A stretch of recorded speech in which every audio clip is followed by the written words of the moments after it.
Larry, there was a breaking story this morning on TruePundit.com. How are you today, Larry? I'm here. I'm okay. You're sounding strong. It's good to see you again. TruePundit.com had a story about a phone interview that I had conducted with the private pathology consultant that was hired. They call him a celebrity coroner. I'm talking about Dr. Michael Baden, who was hired by the brother of Jeffrey Epstein to basically oversee the activities of the New York City medical examiner as they conducted an autopsy on Jeffrey Epstein. And I was shocked, Larry, when I asked him, because there's been so much focus on, was it a homicide? Was it a suicide? My question was, how do we know that body they took out of the jail and autopsied was actually even Jeffrey Epstein? And to my surprise, the doctor said there was no DNA testing done, and it was only verified to be the body of Jeffrey Epstein by a visual confirmation from his brother, Mark Epstein, who coincidentally, Larry, I suspect would be the beneficiary of any will or trust if Epstein were dead. I would think so. I think he's the sole family member. Right. I could be wrong. I'm not a studier of the family tree of Epstein, but... I mean, my point in asking the question was that I don't understand how we can rely solely on the visual confirmation of someone who has a financial interest to the tune of 570 some odd million dollars to confirm this death. I mean, there were so many anomalies in the incarceration, the broken video cameras not revealing what happened, the sleeping guards, this finding of suicide when he was on suicide watch. It's another in the litany of anomalies in the death and autopsy. It caused me to ask, Larry, I mean, we've spoken about them before, but can you talk about are there any that stick out in your head, specifically autopsies that you felt they used a different body? We've heard about finding suicides and decapitations and all these bizarre situations, but how far off the mark could I be with this speculation that they might have switched the body and faked the death? Well, Jason, I haven't personally been involved with one where a body was switched. I've been involved in a lot of them where the autopsy was completely fraudulent. Right. Totally. I mean, and the ones I'm talking about, Jason, the autopsy, and this is where you get when you control everything in a state like Arkansas. Right. When you control all the judges, all the sheriffs, all the prosecutors, you control it all. The medical examiner. They don't even bother to make the homicides or suicides make sense. They don't. They don't bother with it. Now, it was interesting when Clinton was running for president, right before he had announced he was running for president, one of the last things he got the Arkansas legislature to do was to pass a law in Arkansas that if a case were ruled suicide, then the case would be permanently sealed. And I mean it's sealed, buddy. You can't get in it anyway. Now, then that leads to the death like the boys on the track. That leads up to the guy I had that was fixing to testify in the Whitewater hearings. That is, they found him in a dump. His head had been severed down to the brain stem, his hands, feet cut off. Right. And supposedly set himself on fire with gasoline and threw himself in a dump. That was ruled suicide, and there was no way to challenge it. So, is it possible? When you're dealing with somebody like Epstein, Jason, who hobnobbed with the rich and most powerful people, not just in this country, but in the world, it sounds a little James Bondish, to think that they could pull off such a hoax. Right. But it's not outside of the reason. Right. You have to ask yourself, why there was so much concern about that death, why did they cremate the body so fast? Right. You know, that's the sign in an Arkansas where there's something somebody's covering up. Exactly. There's Now, many signs. Yeah, but I mean, I'm telling you, that's a signature that you have to take very seriously, because in as high a profile figure as that, and you got to go back to the time period, right? I mean, this is right after the man's dead. And all the confusion, all the inconsistencies of his death and how it happened.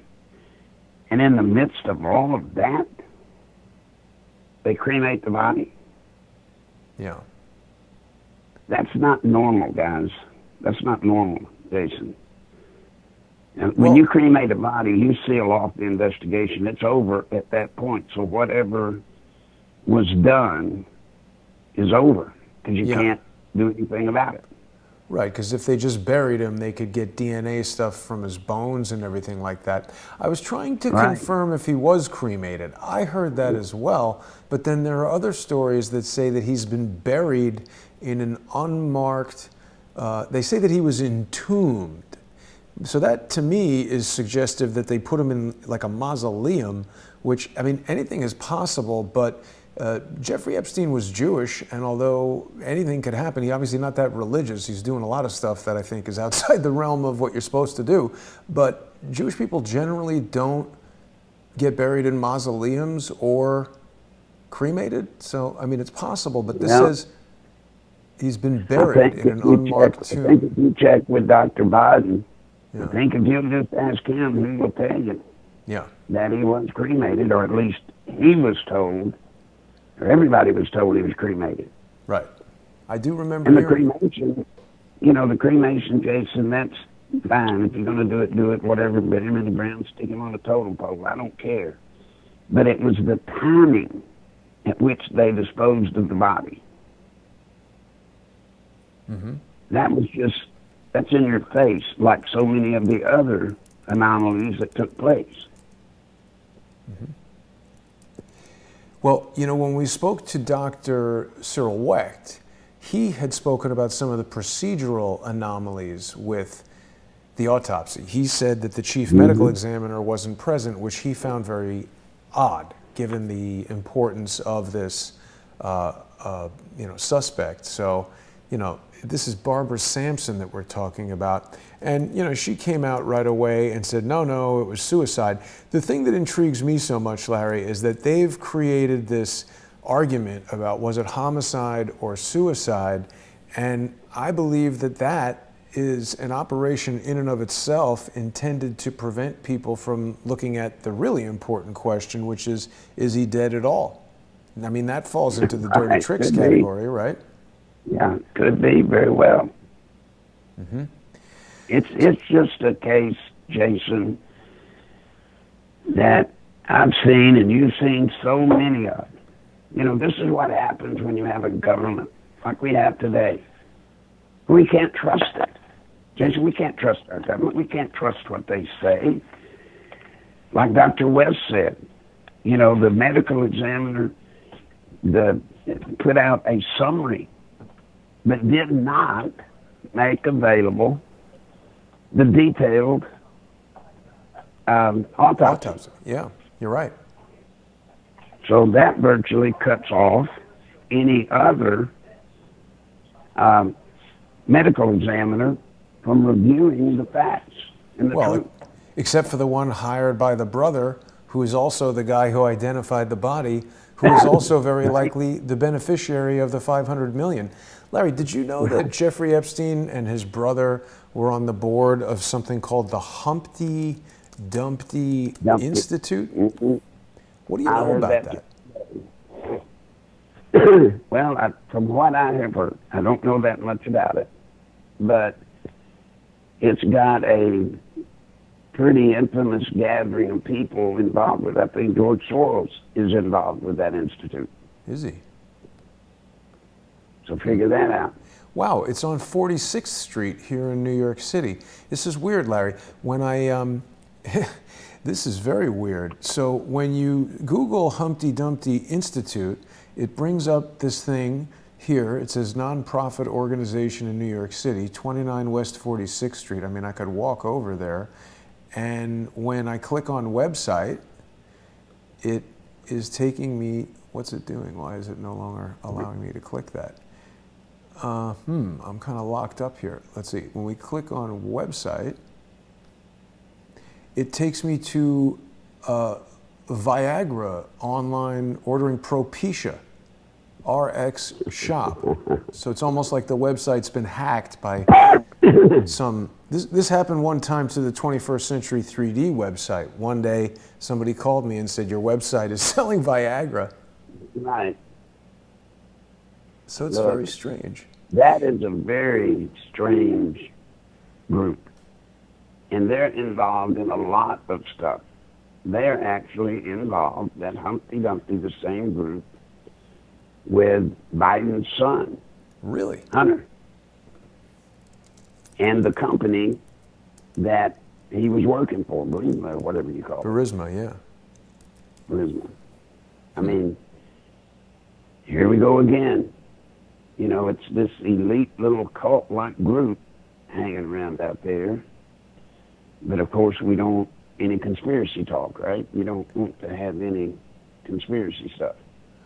Well, I mean, I'm But I curious bet to you know. it does not show. I bet you it doesn't show who's on the board or who all's donated, major contributors to that institute. I mean, you can't even find what the website is. So let's see. Let's try going back to the.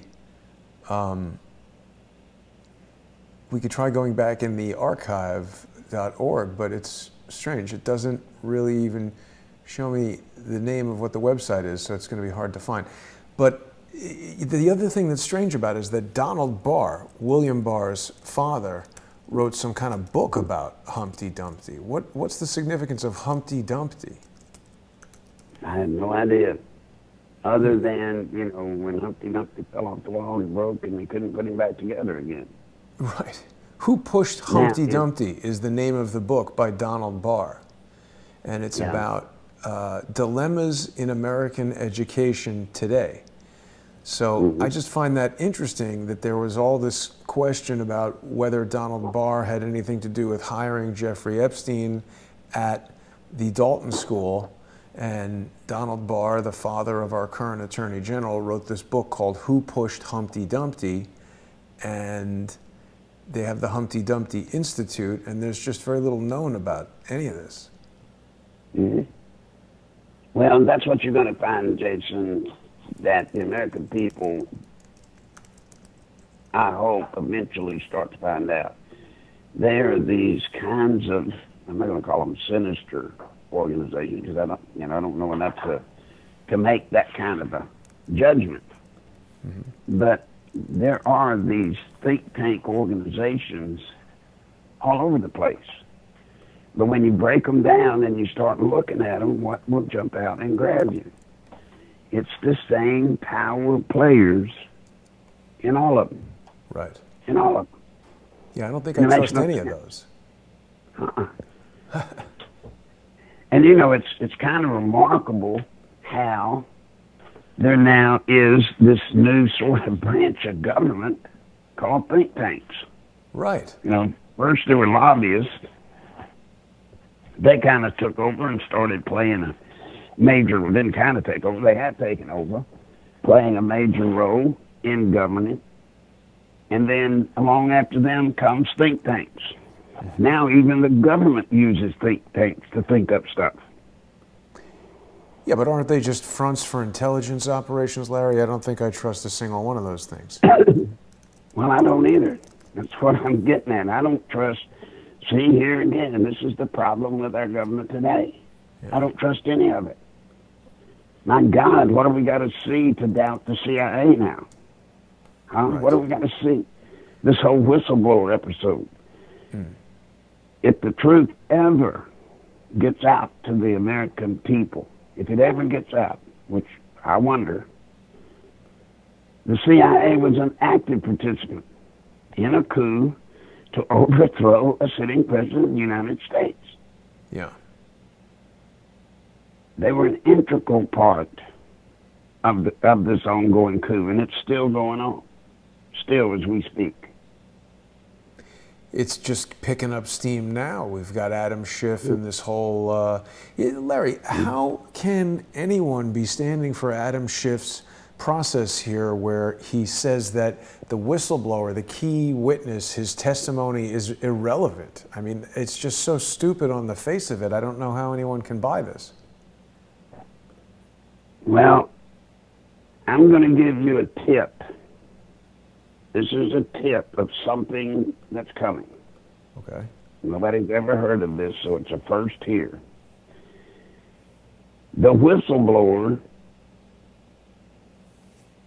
was a concoction of a story that was prepared months ago. Uh-huh. Months ago. Yep. And guess who wrote this story? Schiff. Adam Schiff. Yeah. That's why they cannot let the whistleblower be interviewed, because it's all a part of a scripted plan that was done probably back in the middle of the Mueller report when they figured out that that was going to hit nothing. Yeah. So they had to come up with Plan B. Mm-hmm. And that's when Schiff and his crew composed this entire scenario. The entire scenario was composed.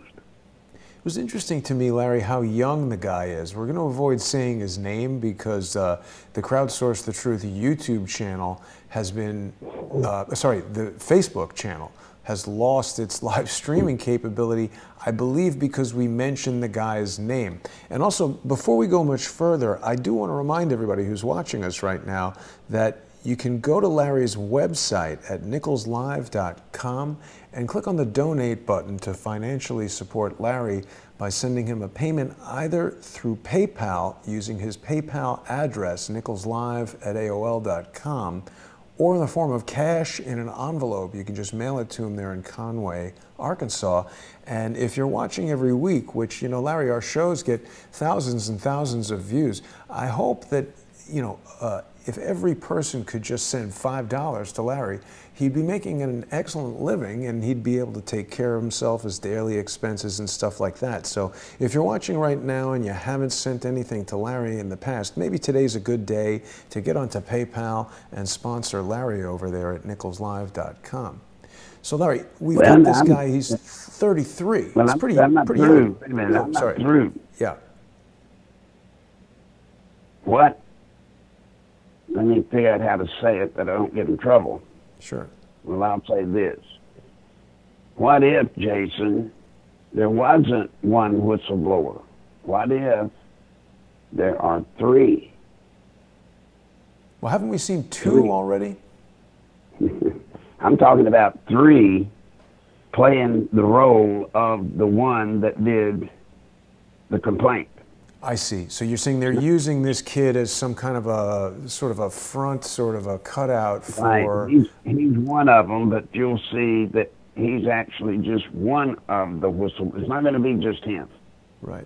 There are three people acting as the quote-unquote whistleblower. Three. Mm-hmm. That's interesting. And that will come out. It's going to come out.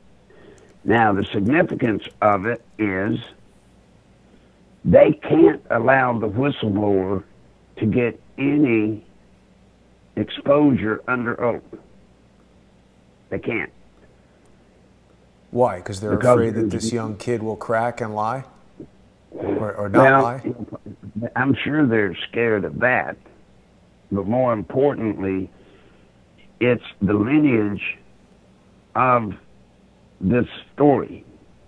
It didn't... This story is as bogus as anything ever was. It's more bogus than the Russian conspiracy trick. Yeah.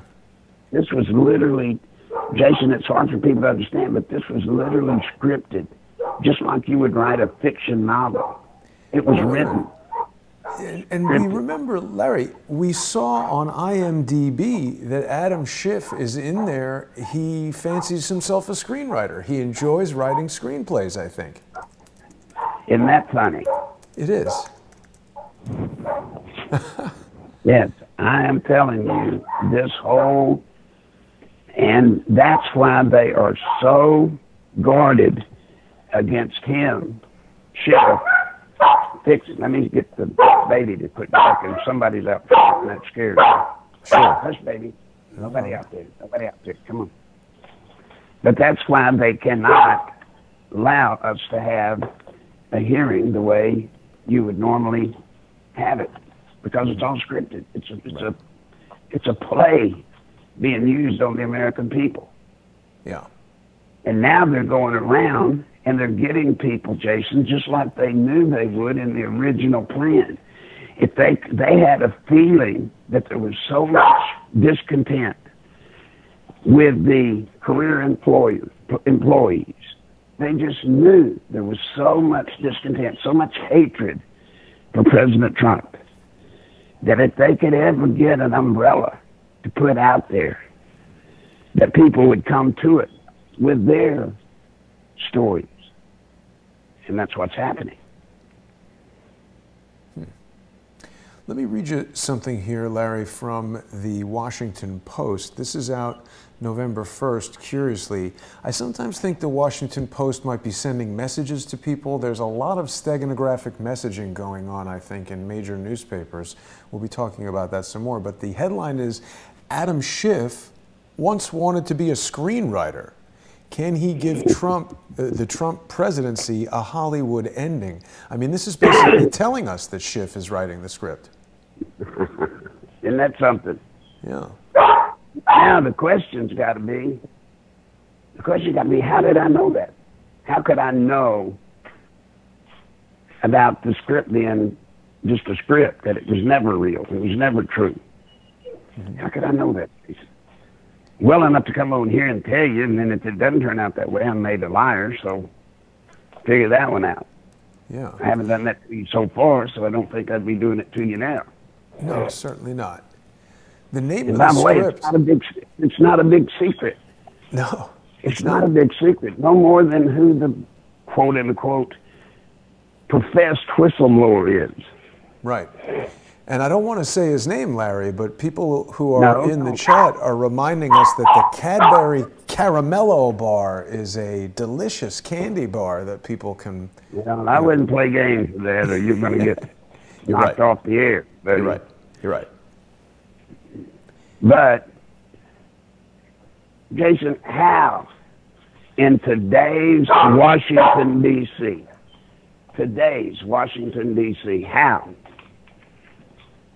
how could there be a secret like that that's being kept? Huh? How? Well, you know, the screenwriting... If we were going to bomb Iran with a midnight dangerous special covert raid, everybody would know about it. Right. And you're telling me? Come on.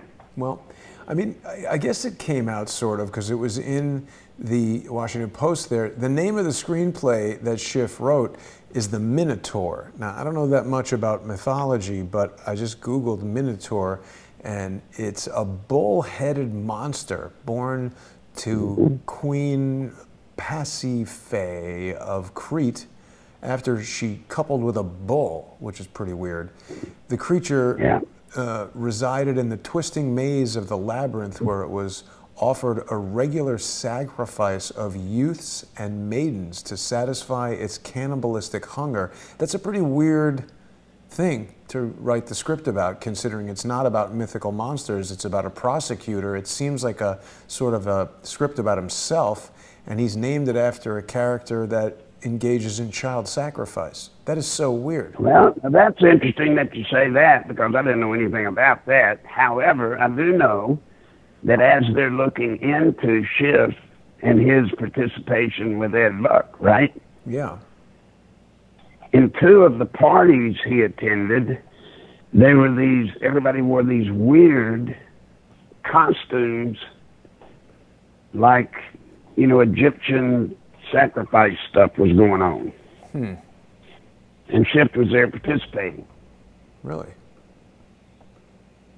I mean, this guy's kinky, buddy. This guy is kinky.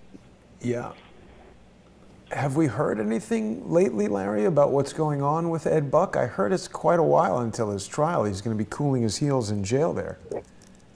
There is much going on with the investigation, but this investigation, like so many investigations that are going on right now, believe it or not, they're damaged.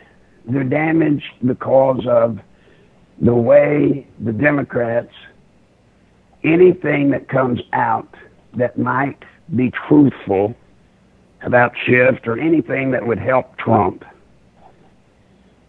is made out to be a cover-up, to cover up for his obstructing whatever. Yeah.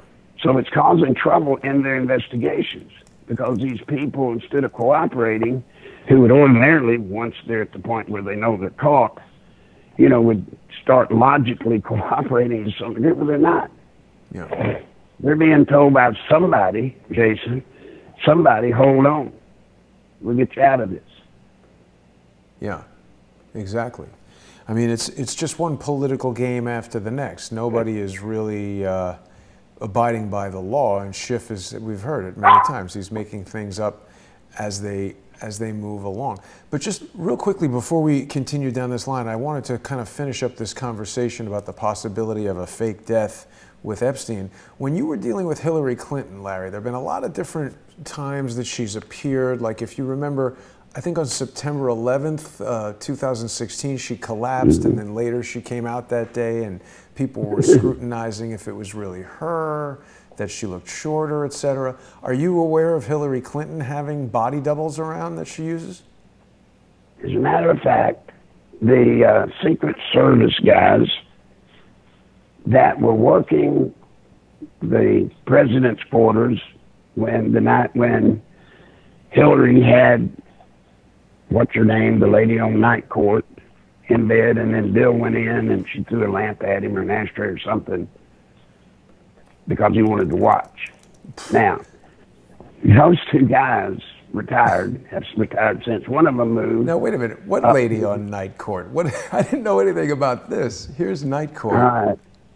So let's see. Night Court, the TV comedy sitcom. Yeah, I remember. The lady that was, I think, the prosecutor lady, the blonde. Yes, I'm looking at her right now. Something Manning.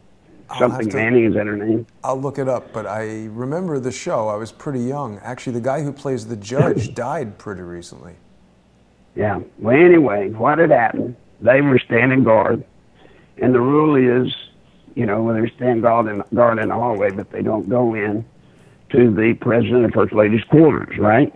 Mm-hmm. Well, Bill comes down and he goes in the bedroom or whatever they called it, and they sat and they didn't hear anything. All of a sudden they heard yelling and screaming, and then they heard things breaking, and so they didn't know what to do, so they just barged in, and come to find out, Hillary had her in the bed. They were having a homosexual thing. Bill came in, pulled up a chair and said he wanted to watch. And she threw ashtrays or stuff at him, telling him to get the hell out. That's not sexy. Well, it certainly is not. But they backed up the story, both of them. We had confirmation she was there that night, so it happened. The reason I tell you that is because they told me that, they usually have a set of presidential body doubles for the president. Right. Usually to be used in getting in and out of vehicles. Right. But in the case of Hillary, they had like twice as many body doubles for her. And they even had, because she's so hated, number one, but number two, because she couldn't take being around people. They set up the rope lines, remember, cutting her off from being near people. Uh-huh. And she would throw a fit. She would literally make a scene if somebody dared to ask her for an autograph through the rope line or whatever. So what they had to do to solve the problem with Hillary is they would use body doubles. This one in particular that was, they said, the spitting image of Hillary, and her mannerisms, her voice, everything. Huh. And she would walk the rope lines. So at least that way they knew there wouldn't be a blow up. Wow. It looks like this actress's name is Marky Post, Larry, the blonde. Marcy Post. There we go. There we go. I was thinking of Chelsea Manning. But no, it's Marcy Post. Yes. Marcy Post. And she was at the White House that night, booked in, the whole 9 yards. That's interesting. And I mean, it's pretty well known that Lyndon Johnson used his cousin as a body double. I think the cousin even actually revealed that. So, I mean, back to my original question to Dr. Baden. I mean, so I'm just thinking about this, right? Jeffrey Epstein, he's there for 20, 30 years, God knows how long, running these blackmail operations against the most powerful people in the world. He's got to have some dead man switch setup that is really well publicized so that people know killing him will not make the blackmail dirt go away. And likewise, if he's in the jail cell, I would imagine he's got that dead man switch ready to go. So, you know, think of any celebrity. I got a friend in LA who is a Tom Cruise impersonator. And I'm not going to say he looks exactly like him, but he's made some videos where he's a damn good Tom Cruise impersonator. And if somebody who looked that much like Tom Cruise, you beat him up a little bit, you put him on a gurney, bloody him up, you know, smash his face, and get the brother to say, yeah, that's Tom Cruise, who's going to say no? Well, and see, that's the importance of the first time he was put in jail, and he was put in a cell with a guy that what did he do to him? Well, he tried to strangle him, they say, but that would also be a great way to set it up. Also, he beat him up. Oh, right. So now you've got a face swollen. Right. So, you know, if you've ever seen me after they work me over, I don't look normal. You know, I mean, times they've worked me over, I come out, I look in the mirror, and I can't tell you it's me. So think about it. Isn't that odd? Yeah, the more we talk about it, Larry, the more it seems quite far from preposterous and sort of a plan that it would sort of be the thing they'd want to do. You know, the article in TruePundit.com goes on to, you know, I was obviously talking with Mike Moore as I was developing this story, and he followed up to my phone call by contacting the FBI and asking them about all this, you know, standard practice for DNA testing. And, you know, what this article tells us is that they should have had Epstein's DNA on file from his previous incarcerations. That's pretty standard when you go to court for these kind of offenses, to be put into a database so that they can, you know, use that and check that against other unsolved crimes. When they arrested him, at the same time they took his picture, they got DNA from him. Right. That same time, they swabbed his mouth. They fingerprinted him, swabbed his mouth, took his picture. SOP. And you know, now, Larry, I want to go on the record and say, folks, I'm not here saying that Epstein's not dead. I'm not doing that at all. I'm doing that. You're doing that. But I'm simply giving historical information from what I have seen and what I've been through. And if it leads somebody to conclude that he's not dead, then that's your business, not mine. But, Jason, it is extremely weird. And if you sort of reverse engineer this thing, a lot of things make sense to faking it. Right. And Larry, let me clarify one point. I'm actually not saying that Jeffrey Epstein isn't dead. I don't know that. I'm just saying we haven't seen sufficient evidence that he is dead. And Larry, here's another weird thing. The New York Post, just 5 hours ago, 2 hours after I released the interview with Dr. Baden, in which he states that no DNA test was taken, the highly dubious New York Post which has published a lot of stupid articles about In-N-Out Burger and no follow-up whatsoever to the article about Ghislaine Maxwell not being pursued by the FBI. They're now telling us that antivirus guru and Robert David Steele friend John McAfee thinks Jeffrey Epstein was murdered. My first question is, who cares what John McAfee thinks about Jeffrey Epstein's murder? He wasn't there. You might be interested in what John McAfee thinks about viruses or computers, but Right. it's a weird story for them to publish. I've been emailing people at the Washington Post all morning this video, and then here they are publishing a story reiterating that he is dead and murdered. They want the debate to be, was it suicide or homicide? I want to know if the guy's actually dead. Well, I just got an answer to a text I sent when we started all this mess. Yeah. And I just quick asked, and here's what I got. Upon arrival, when he was first picked up, they had 3 sets of DNA taken. Mm-hmm. The government had 3 sets of DNA taken at his first arrival, at his arrest. Yeah. Now, he was not arrested like normal. He gave himself up. But at that moment, and this guy would know because this guy was there. Really? Mm-hmm. Wow. So So now, you're saying when he's arrested, he wasn't there when they autopsied him, though?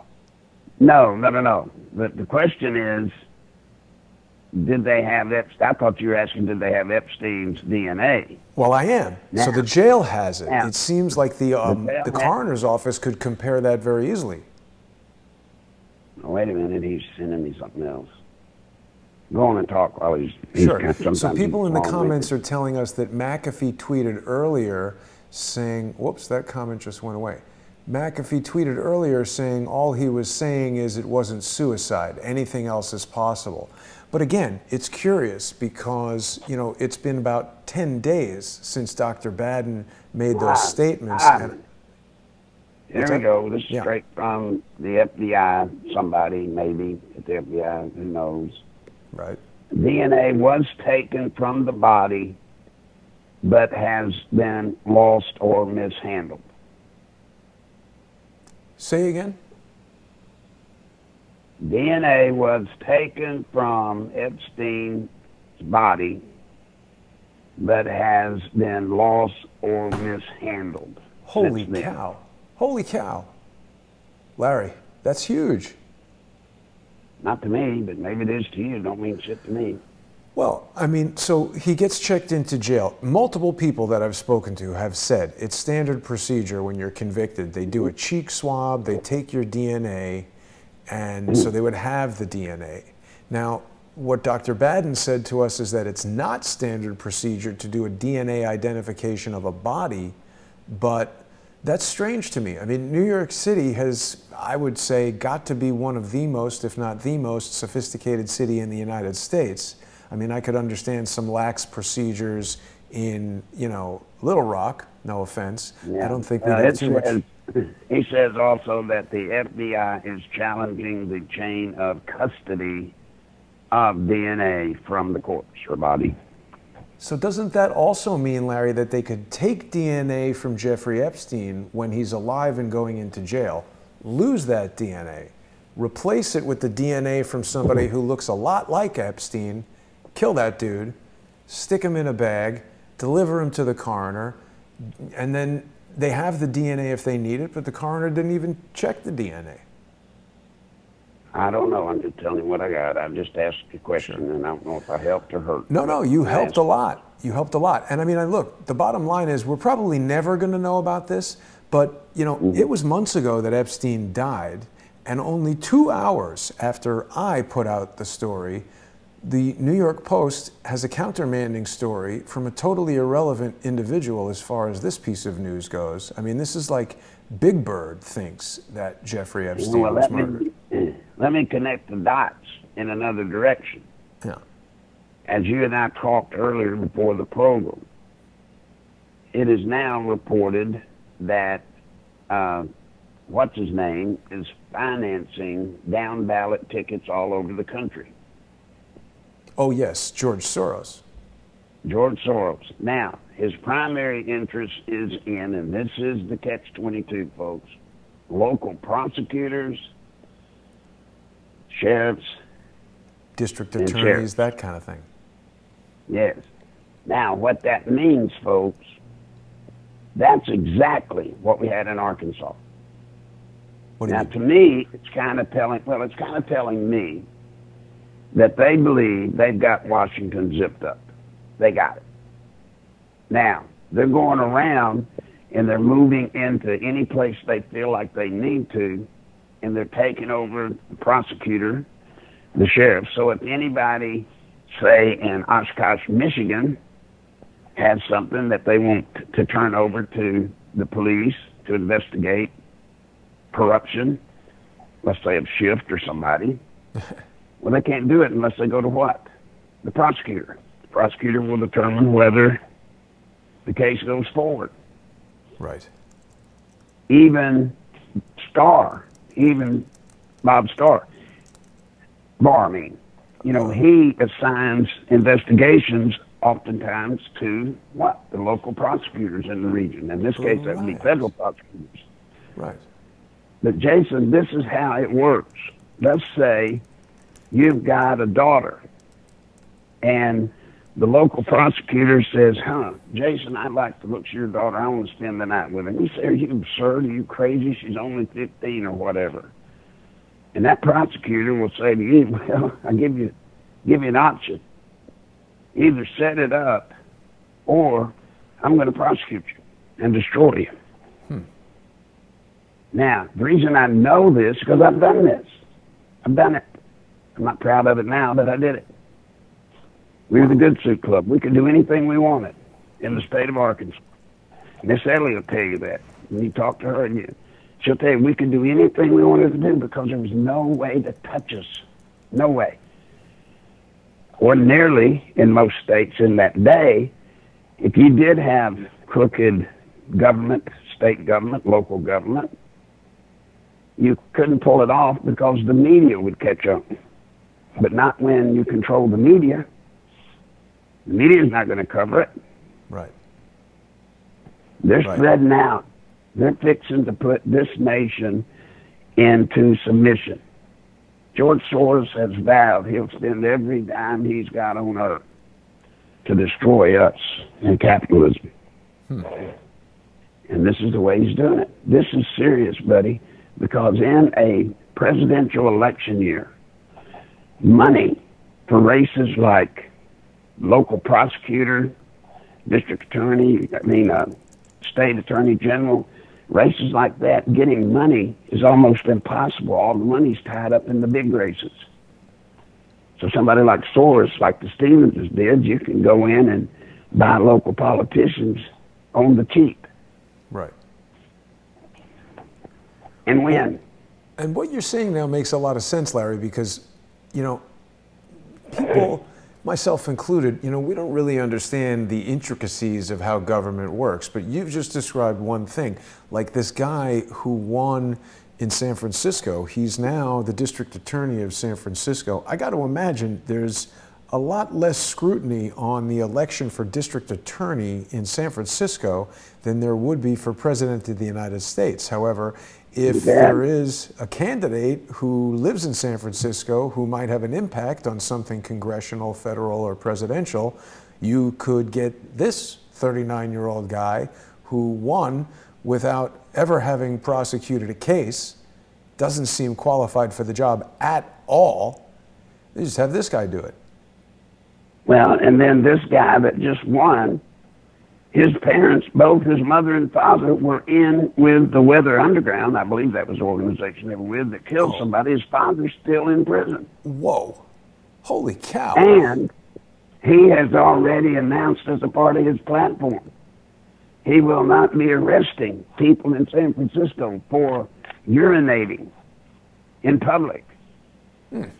The problem they have already with street people living in the streets in front of businesses, driving the businesses out of business. He's making it illegal to arrest them.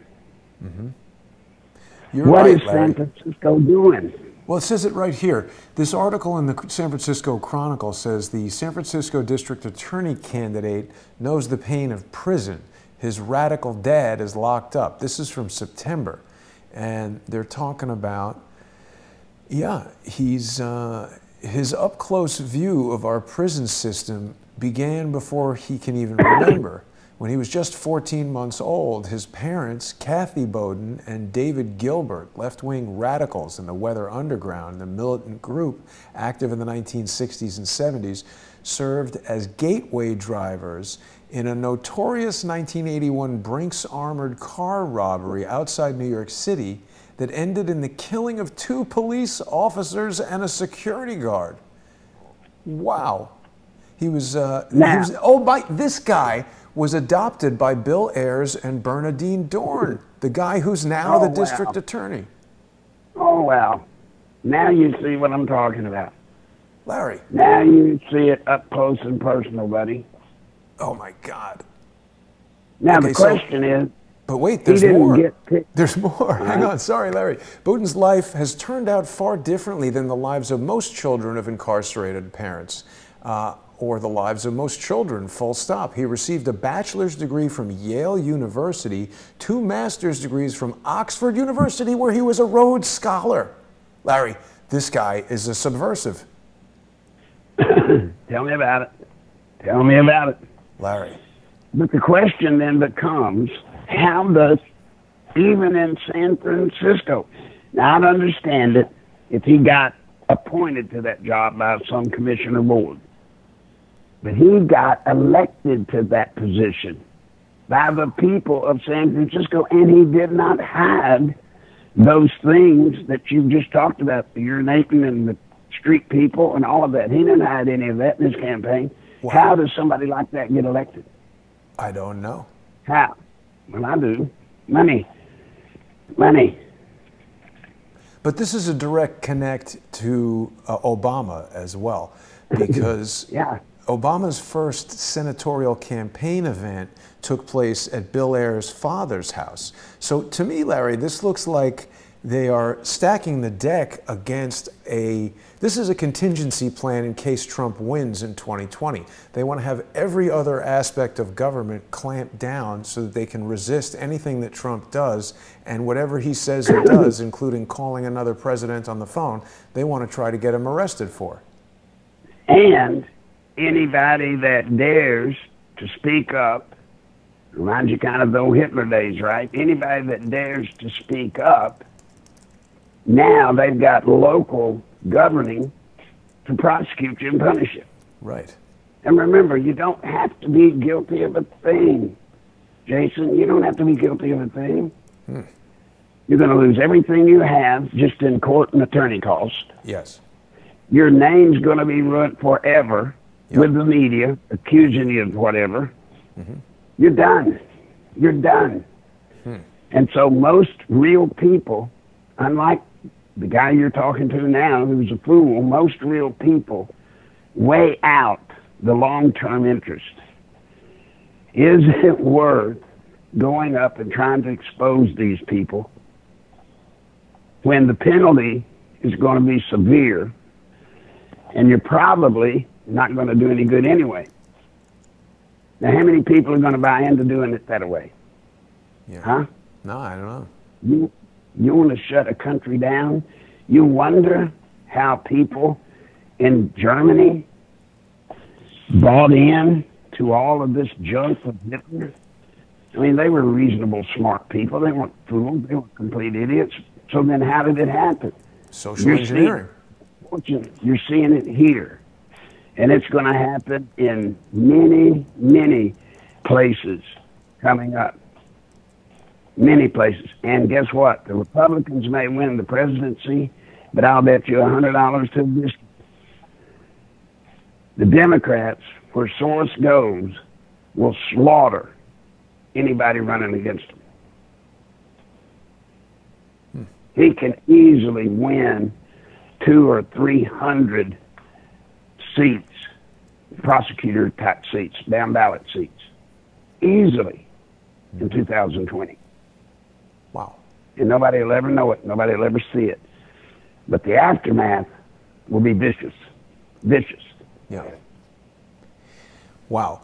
Now, Larry, I'm so glad you brought this to my attention. This is amazing what we're discovering here. Now, remember at the top of the show, we were looking at this Humpty Dumpty Foundation, and I'll tell you, it was very difficult to get to any semblance of a web page for them because it's leading directly to this, Propecia selling web page. And even when I went into the Wayback Machine, it was talking about I had to install Adobe Flash, and it wasn't working. So I've had to go back to a version of the web page from October 2011. But sure enough, we've got a website here for the Humpty Dumpty Institute, which claims to be putting the pieces back together. And it's got an article here, the Humpty Dumpty Institute's congressional staff delegation to Cameroon, Africa. Now that is interesting because I wonder if Jeffrey Epstein's jet was used to do these trips. We've heard about them flying to Africa. When I go to Congress and walk around, I see a lot of, young men and women who appear to be in their 20s who are excited to be in Washington, D.C. They're like college interns, and I wonder if this congressional staff delegation, that sounds exactly like the people I'm thinking of in this photo, although it's pretty low resolution, looks like young people. I wonder what this Humpty Dumpty Foundation is doing. They've got they've assisted Kamala Harris, the Humpty Dumpty Institute. Really? Yes. They got long reach, buddy. They got tentacles. And it's another front organization for George Soros, like he has probably 50 to 100 of. Oh, look, here's the board of directors, Larry. Uh-huh. Let's look at the board of directors and see what it brings. I'd be surprised if he shows up there, but it wouldn't, he's so arrogant he might. Well, 2011 he probably didn't. William J. Rahuna Jr. is the chairman and co-founder. He's the CEO of Chicken Soup for the Soul Publishing.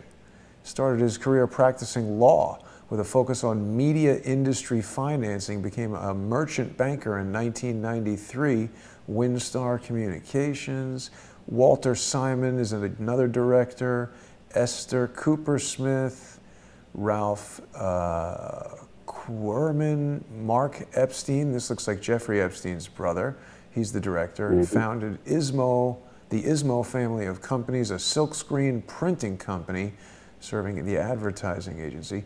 Benjamin Gilman, Peter Grossman, Constance Milstein, Christopher Mitchell, Michael Sonnenfeld, Jay Snyder. Yeah, no George Soros listed there.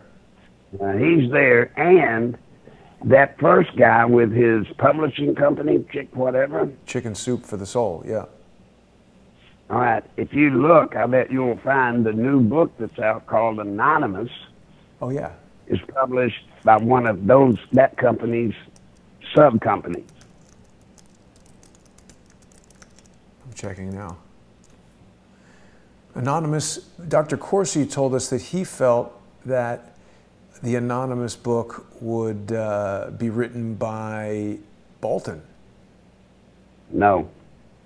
100% no to Bolton. Okay. I can't tell you how I know, but I will go to my grave on that one. Was not Bolton. Huh. Well, I'm not able to see. Let's see, maybe if we just put in Chicken Soup for the Soul Publishing. That's interesting. I mean, there's so much to research in all these weird foundations. Well, that's the problem, Jason. You can't connect all of these tentacles. You can't do it. It's virtually impossible. Right. But that's Soros' signature. That's what he has specialized in, setting up this Antifa organization here and this belly-who think tank there and this other group over here and this other group. And he's able to wash his money through these organizations. And you can't track it. You can't catch it. Yeah. You'd have to devote your whole life to doing that. Right. I don't know if you've ever seen the show Breaking Bad, Larry, but it's about a high school teacher, a high school chemistry teacher who becomes a crystal meth drug kingpin. And in later episodes of the show, he's got so much money, it becomes a problem of what to do with the money. And I bet somebody like George Soros has a similar problem. You have to have all these think tanks that you're funding and all these businesses to lose money and launder money, or there's just so much money. You have to have a way to wash money. I did it when I was with the Stevenses and Clinton. People used to say, why do you go and do like these quote unquote little town hall things, and you go to a room in nowhere, Arkansas, and there's 50, 60 people show up, and most of them were paid to show up. Clinton gives his little spiel. Well, what's the point, right? The point is, if you know what you're looking for, watch Clinton and watch his security team. People, it's not uncommon. People at a little gathering like that, when they're starting to leave, they shake the president or the governor's hand, and as they're walking out, they hand cash or an envelope to one of the security guards for the campaign. Now, the problem is, when you get to the end of the thing, the end of the night, and everybody empties their pockets, you've got $200,000, $300,000, $400,000 there. Wow. No way to track it. We used to keep $5,000, $6,000 just to go out and have a good time, just to spend on liquor and party. Right. It's You amazing. gotta know what you're looking for. Yeah. Well, we've discovered a lot of interesting stuff here today, Larry. Was there anything that we have not yet covered that you wanted to talk about? This new district attorney in San Francisco. It's very troubling. The point to all of this is to show that it's all connected. Dear God, can't people see it's all connected? Epstein, I don't care whether he's alive. I don't care whether he's dead. He don't mean nothing to me. But what means something to me is that they can get away at that level of high profile, get by with it, and pull it off. Because if they can do it to him, Jason, they can certainly do it to you. Oh, yeah. They can certainly do it to anybody in this audience. Yeah. Right? Absolutely. That's a big part of what doesn't make sense for me, Larry, is that even people who don't like President Trump, which, whatever, even if you don't like him, you can't allow Adam Schiff to throw away the Constitution, throw away due process, change the rules as he goes, because even if you hate Trump, if you stand for this, the next person they do it to, as Larry just said, could be you. So Jason, I go back to Adam Schiff. The same day he read that telephone conversation parody that he did. Right. He looked over and he said, Trump, the way he does things, that's not us. That's not the way we do business. We're not he our said, system, what right. we're doing here, this is how we do business. Right. What he was saying in coded speak was, this is the way it's going to be. And look at what he's doing. You cannot have it set up in this country. If you do, we don't have a country. The House, people in the House cannot literally bully, trash, step on the powers of the executive office. They can't do it. Our country was set up specifically to prevent that. If Schiff wants to do what he's doing, by the Constitution, there's a way to do it. Take it to the third branch, to the judicial branch. That's where you get the ability to subpoena people and force them to come. But you can't trash the powers of the presidency. Yeah. I heard somebody this morning saying that, Trump's not just doing it for himself. He's doing it out of respect for the office.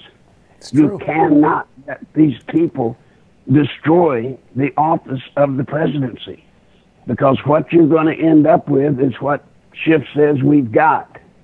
It's a government by an elitist committee. That's who will tell us what the hell to do. He's sitting there in your face and telling you, you're voting? Stop it. That's a thing of the past. This committee rules this country. You don't need a president. You don't need a Supreme Court. You don't need anything. You got us. We are the elite committee. And that's what they're doing. It's really it's bad. Also dangerous.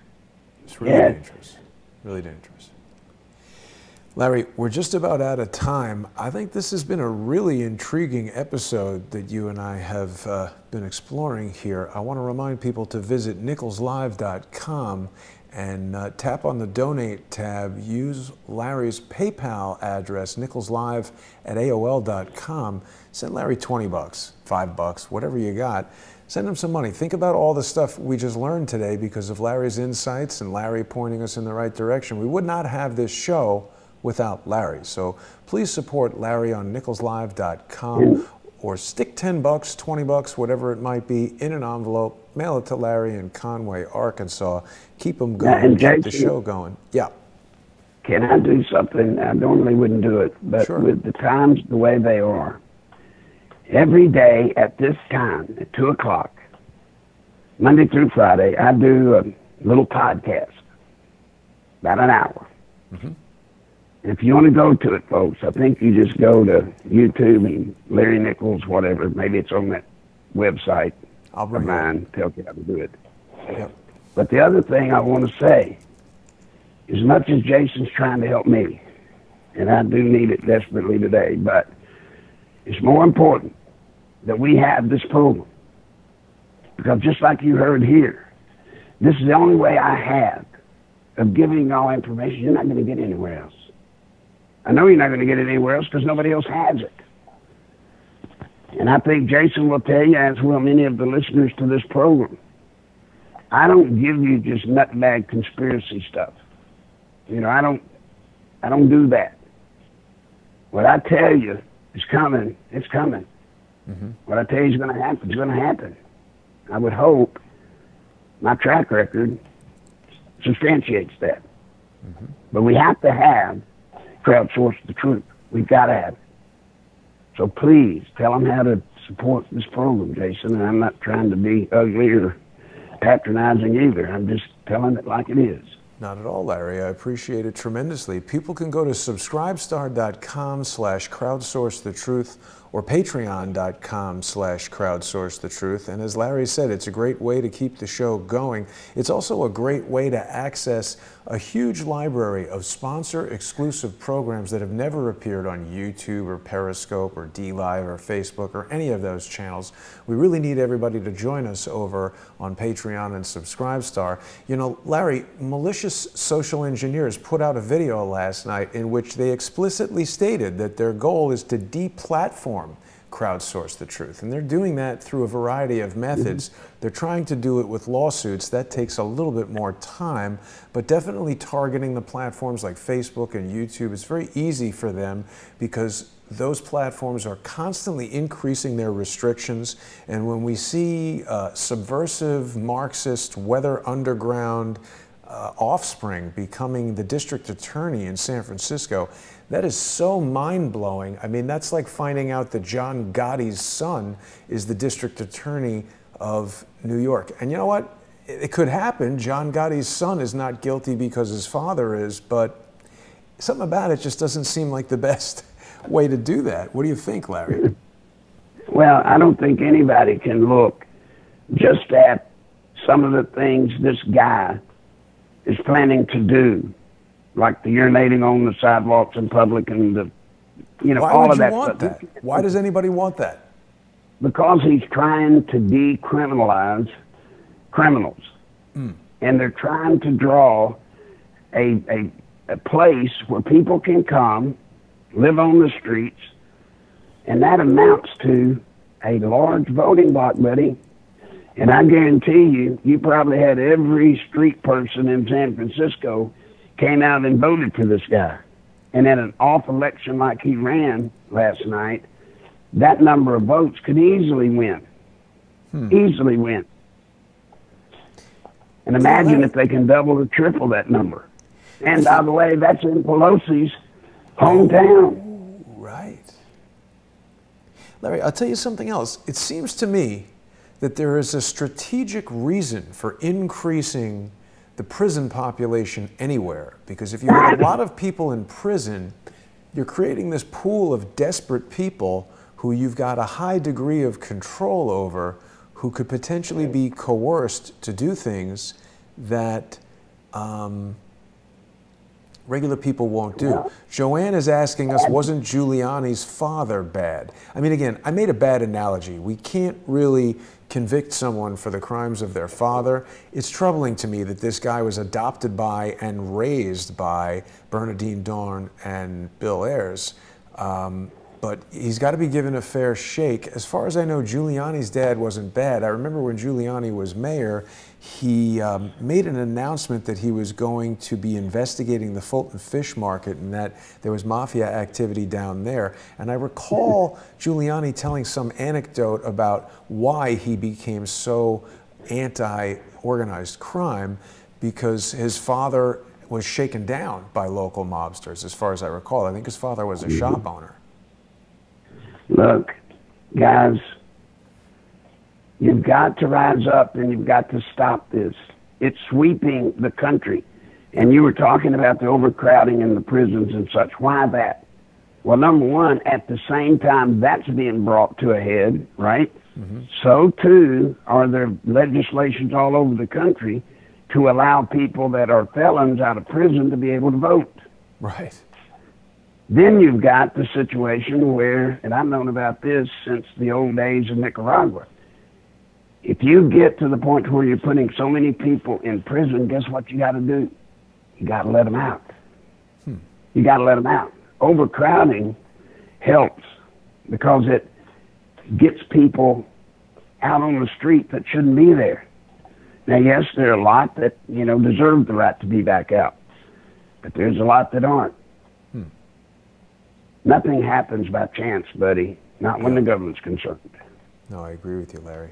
Well, Larry, it's been a great episode today. Everyone's really positive in the comments, and I hope that'll translate to some people going to visit nicholslive.com and sponsoring Larry on PayPal with his PayPal address, nicholslive@aol.com. It takes just a minute and even just a few bucks. We've got hundreds of people watching us right now, Larry, so I hope that people will visit the page and help you out. We'll be back next week at 3 p.m. Eastern. Larry, thanks so much. It's been really interesting conversation, and thanks everybody for watching. We'll be back tonight at 8 p.m. By the way, before we go, this may be, after what happens tomorrow, may be one of the days when we might need to do an update Thursday. Okay. I'm not saying for sure we will, but it's a possibility. So everybody needs to monitor your... Sure. Yeah. People should be watching, if you're watching right now on Crowdsource the Truth, the Jason Goodman YouTube channel, that means you're watching a rebroadcast of the show that originally live streamed at 3 p.m. Eastern on Crowdsource the Truth 2 on YouTube. Social engineers have been striking the Crowdsource the Truth platform in an effort to remove it. They've announced that last night publicly. That's their intention. So people should join us on patreon.com/crowdsourcethetruth and subscribestar.com/crowdsourcethetruth tonight at 8 p.m. Eastern. Mike Moore will join me for another episode of More Pain. We're going to be diving deep into this Jeffrey Epstein autopsy scandal that's just come up today, and with Larry's help, we've just realized that it appears that the New York Post is running a counter story to try to squash this no DNA testing story. So thanks for that, Larry, and thanks for a great show, and thanks everybody for watching. I'll see you tonight at 8 for More Pain.